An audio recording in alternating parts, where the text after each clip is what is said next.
Kasus dugaan perzinahan yang menyeret Wardatina Mawa lebih dulu menjadi perhatian publik usai ia menjalani pemeriksaan di Renakta PPA Polda Metro Jaya.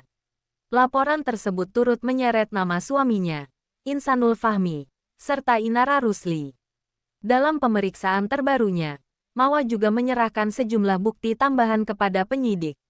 Di tengah sorotan tersebut, dinamika hukum juga terjadi pada aktris Dina Olivia. Upaya mediasi antara Dina dan mantan suaminya, Anton Subowo, dikabarkan tidak mencapai kesepakatan. Bintang film, Mengejar Mas-Mas, itu disebut menolak ajakan damai yang ditawarkan Anton dan memilih melanjutkan proses hukum terkait sengketa harta Gonogini.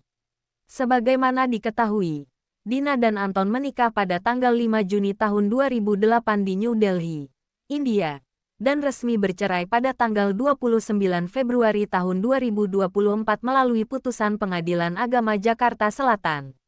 Perceraian tersebut terjadi setelah konflik rumah tangga panjang yang disertai saling tuding di ruang publik.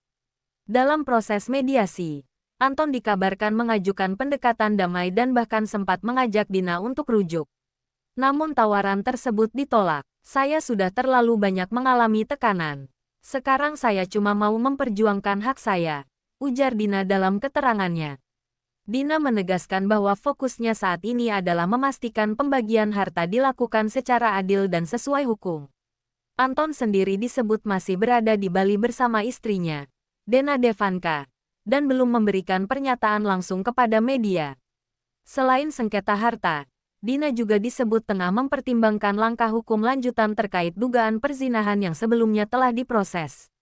Ia dikabarkan belum puas dengan putusan Pengadilan Negeri Depok yang pada tanggal 10 Juli tahun 2025 menyatakan Anton dan Dena bebas murni karena unsur pasal dinilai tidak terpenuhi.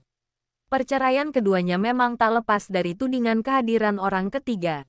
Nama Dena sebelumnya sempat disebut sebagai pelakor oleh Dina. Namun pihak Anton membantah tudingan tersebut dan menegaskan bahwa Dena adalah istri sah, yang dinikahi secara resmi di KUH Ciracas, Jakarta Timur pada tanggal 28 Januari tahun 2023.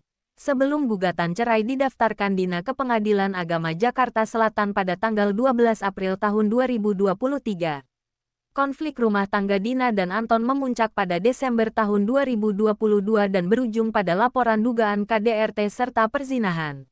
Namun dalam perkembangannya, Pengadilan Negeri Depok pada tanggal 10 Juli tahun 2025 menyatakan Anton dan Dena bebas murni dari dakwaan perzinahan karena unsur pasal dinilai tidak terpenuhi.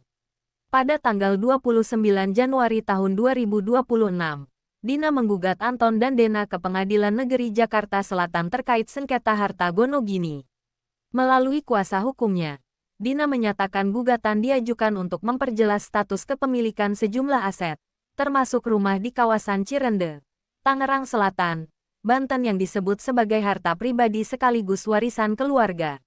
Di sisi lain, Anton mengklaim rumah dan beberapa aset lain merupakan harta bersama yang harus diperhitungkan dalam pembagian pasca perceraian. Ia juga tetap menagih utang yang disebut pernah dipinjam Dina, dan menegaskan kewajiban finansial tetap harus diselesaikan melalui jalur hukum. Hingga kini, mediasi dinyatakan gagal dan proses perdata terus berjalan. Pihak pengadilan mengimbau kedua belah pihak untuk tetap menghormati proses hukum serta mengedepankan penyelesaian sesuai ketentuan perundang-undangan yang berlaku.